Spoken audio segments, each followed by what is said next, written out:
Hello, this is a follow-up video to my previous videos about this Hewlett-Packard 8590A spectrum analyzer. I repaired the first converter in this analyzer and I showed that it is basically working now, but the signal level measurements are quite a bit off.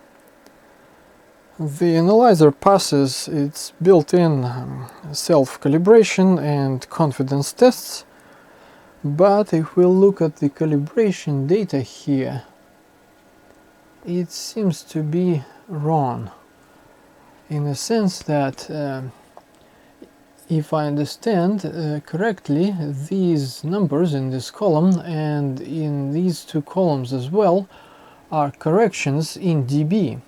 And ideally they should be close to zero, just like in the beginning of this column. But towards the end we have a couple of corrections more than a dB, and in this column we have horrible corrections of minus 8.75 and such, and this also doesn't look very good, 3 dB corrections and such. I spent quite some time trying to adjust the thing according to the service manual. Unfortunately, the manual leaves much to be desired. It's not quite clear in many places. But I think I adjusted the thing as much as possible, but still this calibration data does not look good.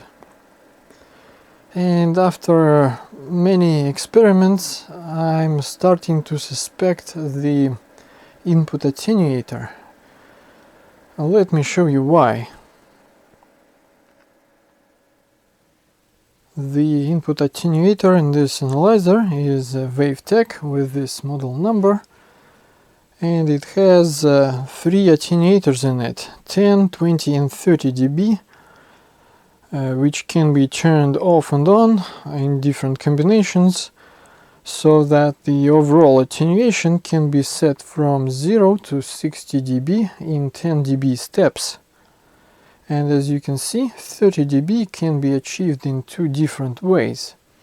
We will see which way is used in the analyzer. First, let's have a look at the calibration signal, which is 300 MHz minus 20 dBm, this one, and these are harmonics.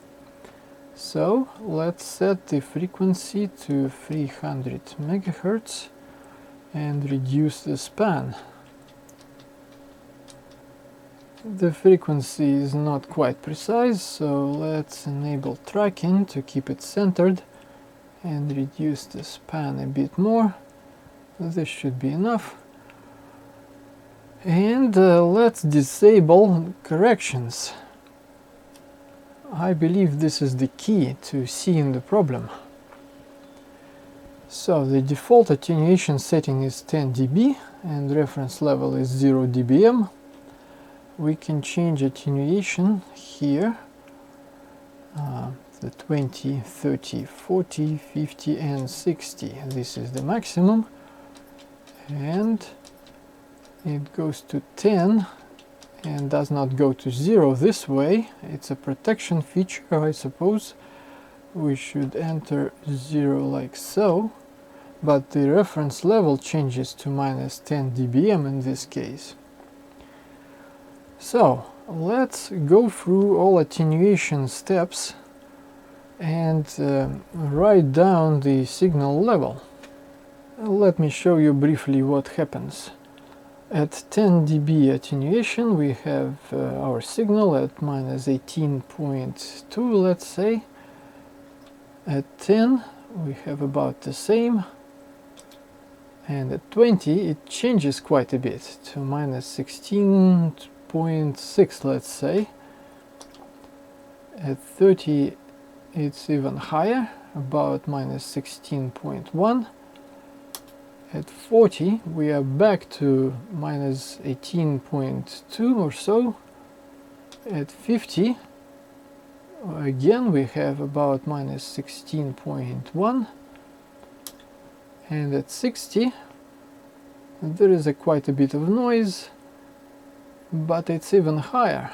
It stays at 15 something, let's call it 15.8 or so. Here I wrote down the results. Do you see the anomaly? My hypothesis is that 20 dB attenuator is bad and it's not attenuating to the full extent it should. You see, every time it is involved at 20 dB, at 50 and at 60, the attenuation drops. And at 30 dB as well, by the way, which means this combination of 10 plus 20 must be used instead of just 30 dB attenuator for some reason. After quite a few experiments, I found that the problem is more obvious at lower frequencies.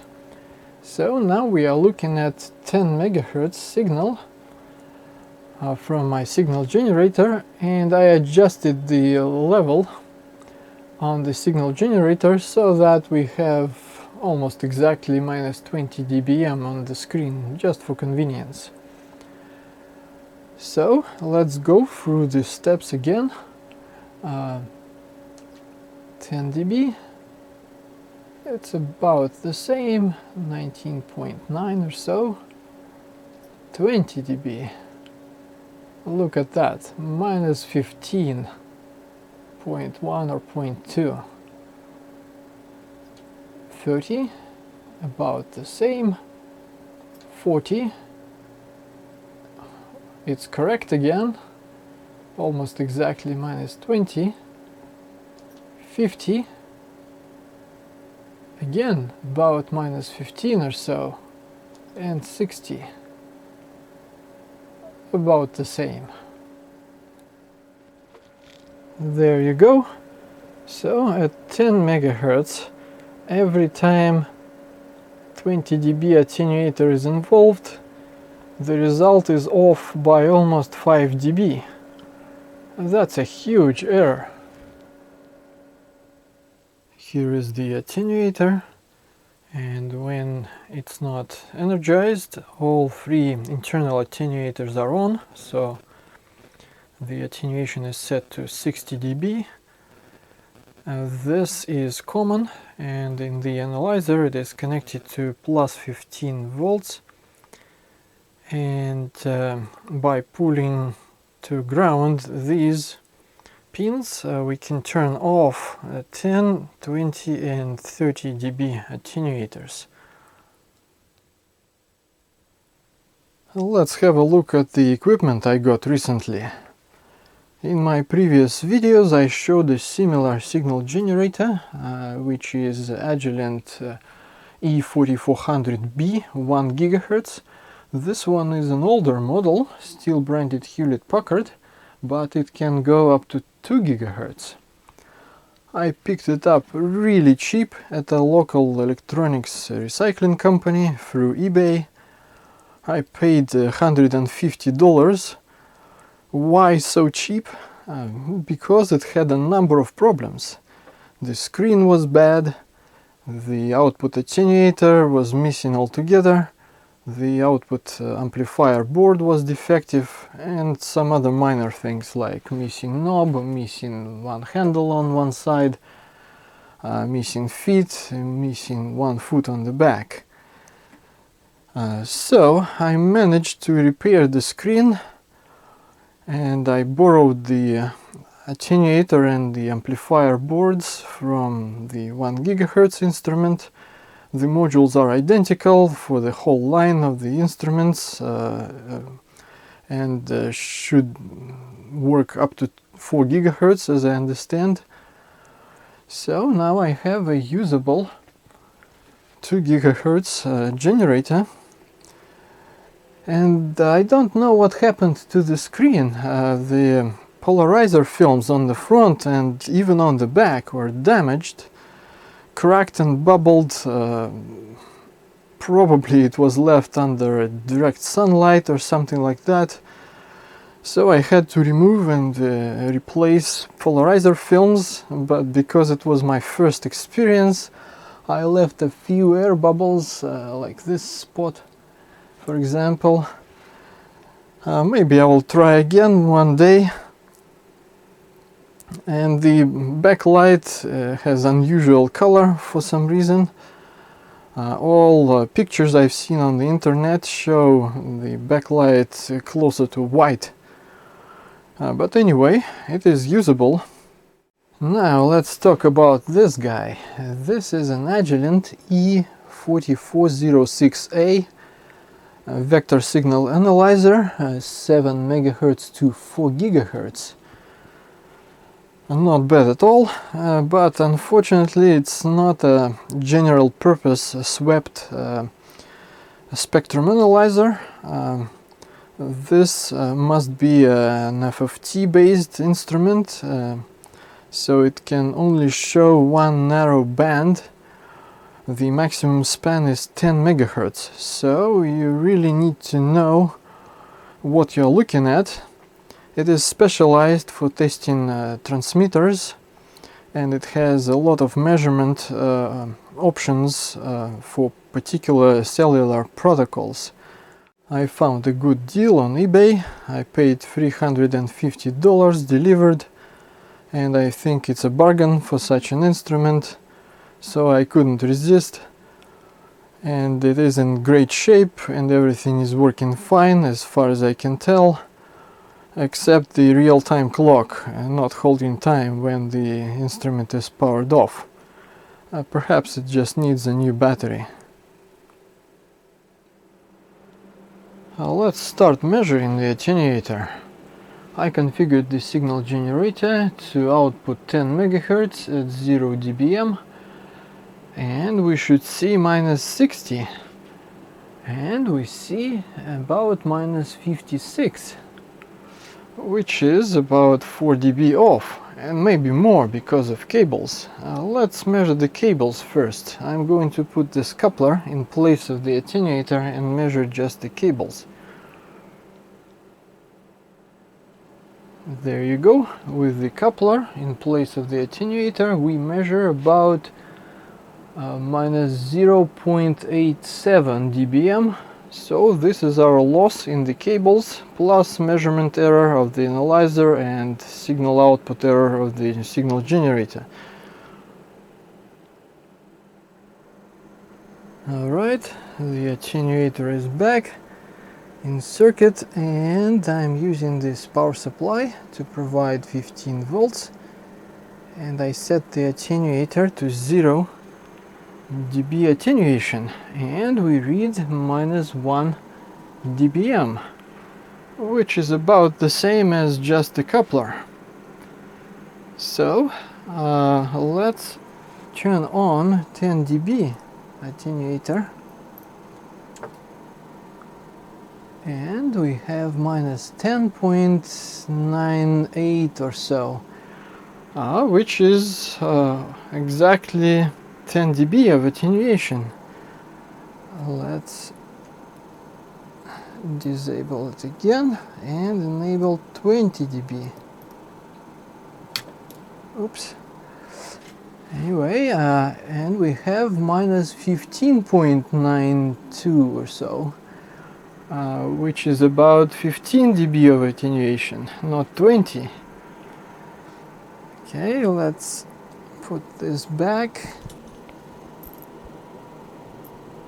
and turn on 30 dB attenuator, and we have -30.83 or so, which is exactly 30 dB of attenuation.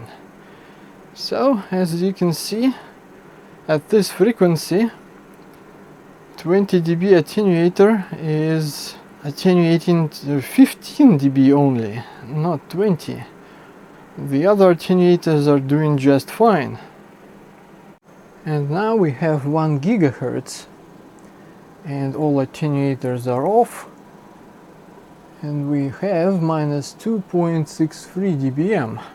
So we have more loss at this frequency. I can check with the coupler instead of the attenuator a little later, but let's assume this is our offset, -264 364 or something like that. Okay, I'll turn on 10 dB attenuator, and we have minus 12.74 or so. Again, it's almost exactly 10 dB difference. And then 20 dB attenuator, minus 22.55. At this frequency, it's almost exactly 20 dB difference. So let's put this back and enable 30 dB attenuator, minus 32.5. Again, almost exactly 30 dB of attenuation. And now I replaced the attenuator with the coupler again, and at 1 GHz we have minus 1.51 dBm. So clearly we have a little more loss at this frequency, and the attenuator at 0 setting added to that about 1 more dB or so. So we confirmed that at lower frequencies, like 10 MHz, the 20 dB attenuator is not doing its job. It is closer to 15 dB. But at higher frequencies, like 1 gig, it is doing just fine. I wonder why is that? And I'm going to try taking this thing apart to see if we can fix it. I tried for a while and I couldn't open the thing so far, at least without destroying it. I managed to remove the bolts and nuts. Nuts were glued or something like that, but I removed them, which didn't help. And I removed the label to see if it hides any bolts or something like that. And these sides just don't budge. Looks like they are either welded or soldered or maybe even glued really well. And I was reluctant to use butane torch on it because I don't want to fry the internals. I have no idea what's inside and how it was put together. I could use something like a Dremel tool, but I hope to avoid such methods. Check this out. This project is getting crazy. I was looking for an attenuator on eBay, and I saw a few, but they cost too much, something around $150. But I found this analyzer for just over $200. It was sold for parts and repair, and this unit has 75 ohm input. So it is not working indeed, and it seems like it has a number of problems, but it seems to have a good attenuator. Let's have a look at it. Here is the attenuator I borrowed from the parts unit. As you can see, it is a different model, slightly longer, but it has the same mounting holes, so it will just stick out this way slightly further, which is not a problem at all, and it should work the same way. Let's measure it. Here we go, the same test conditions. The power supply is off currently, so we should see 60 dB attenuation, 10 MHz, 0 dBm in, and we read minus 60.9 or so, which is perfect. Let's turn on the power supply, and we have minus 1. Great. Let's set 10 dB, minus 11, perfect. 20 dB, minus 21, perfect. And 30 dB, minus 30.9. Wonderful, at least at 10 megahertz it is perfect. And now have a look at this. With the new attenuator, all calibration parameters are small fractions. Very cool. And now for comparison, the same test I've done in the previous videos. 1 GHz 0 dBm signal in, and we read minus 1.3 or so, which is about right for the loss in the cables, adapters and such, plus measurement error in the analyzer and some error in the signal generator. Let's go to minus 10, minus 11.1 or so, minus 20, minus 21.1 or so, minus 40, minus 40.8 or 9, and minus 60, minus 60 and something, jumping around because of the noise. Well, this looks perfect. Alright, I hope you enjoyed these videos about this analyzer. I think I'm done with it. Thank you very much for watching. Bye.